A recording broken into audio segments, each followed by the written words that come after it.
This here is just a piece of paper.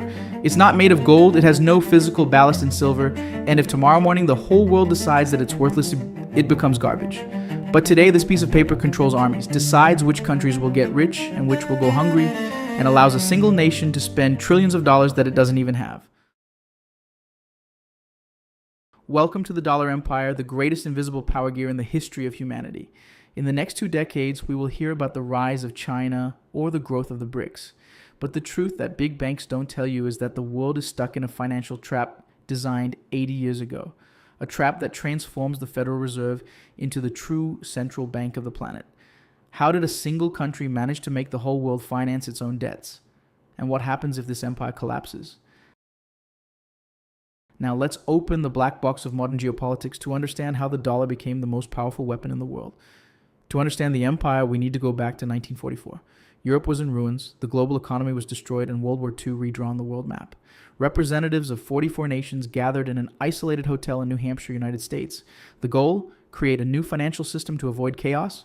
The United Kingdom wanted a neutral global currency, but the United States had an insurmountable advantage. They had stored in their safes almost 80% of all the world's gold. The American proposal was irrefutable. Link all your currencies to the dollar and we guarantee that any dollar can be exchanged for physical gold at a fixed rate of $35 per ounce. The world accepted. The dollar became the global reserve currency. If you wanted to buy anything internationally, you needed dollars. What the French finance minister would later call the exorbitant privilege was born there. The United States could simply print money to buy real products from other countries. While the rest of the world worked to produce goods, the Americans worked to print the paper that bought these goods. But every empire faces crises.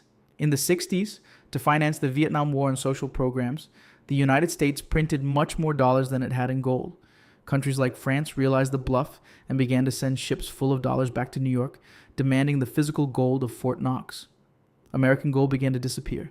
On August 15, 1971, President Richard Nixon shocked the planet. In a statement on TV, he closed the gold window. Unilaterally, the United States said, "The dollar is no longer worth gold. He is only worth our word." Bretton Woods' system was dead. The dollar was now a pure fiat currency, based only on faith. But how to keep the world using a currency without ballast? This is where the biggest master move of modern geopolitics comes in, the petrodollar. In 1974, the United States closed a secret agreement with Saudi Arabia, the world's largest oil producer. The deal was simple. The Americans would militarily protect the Saudi oil fields and provide weapons. In return, Saudi Arabia would sell its oil exclusively in US dollars and force the rest of OPEC to do the same. Think about the impact of this. If you are Germany, Japan, or Brazil, you cannot buy oil with your own currency. You must sell products to the United States or exchange your currency for dollars to be able to buy the energy that moves your industries. The ballast of the dollar ceased to be gold and became oil. But the dollar empire is not only made of oil in history, it is digital. Today, more than 85% of all foreign exchange transactions involve the dollar, and almost all of them go through a financial messaging system called SWIFT, based in Belgium but controlled by Washington's interests. When a country challenges American geopolitics, the United States does not necessarily need to send tanks. They use the invisible weapon, the freezing of dollars. They ban the country from the SWIFT system and freeze their international reserves. That's what happened with Iran, Venezuela, and massively Russia. Billions of dollars saved by foreign central banks was simply shitted off by the Americans at the click of a button. That's why economists call the dollar a wealth transfer mechanism. To protect themselves from crises, countries buy American debt bonds. They lend money to the United States at low interest rates to store safe dollars. In other words, the rest of the world finances the standard of living and the military budget of the United States to keep their own economy stable. But no empire lasts forever.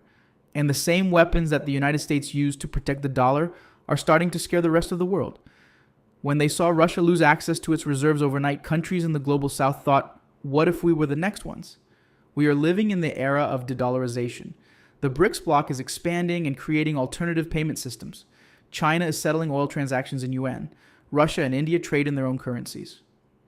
The danger for the dollar also comes from within. The domestic debt of the United States reached astronomical levels. To sustain its empire, the Federal Reserve continues to print trillions, which generates global inflation and corrodes the purchasing power of the currency itself. If the world loses confidence in the fiscal stability of the United States, the pillar that supports the entire global economy collapses. Will the dollar die tomorrow? No. Replacing an infrastructure that connects every bank, company, and port on the planet takes decades. No other currency today has the liquidity and legal confidence of the dollar, not even the Chinese yuan. But the dollar empire is no longer unshakable. For the first time in 80 years, the world is actively looking for an emergency way out. Who do you think will win this financial war? Will the dollar resist, or will we see the rise of a multipolar world? Leave your opinion.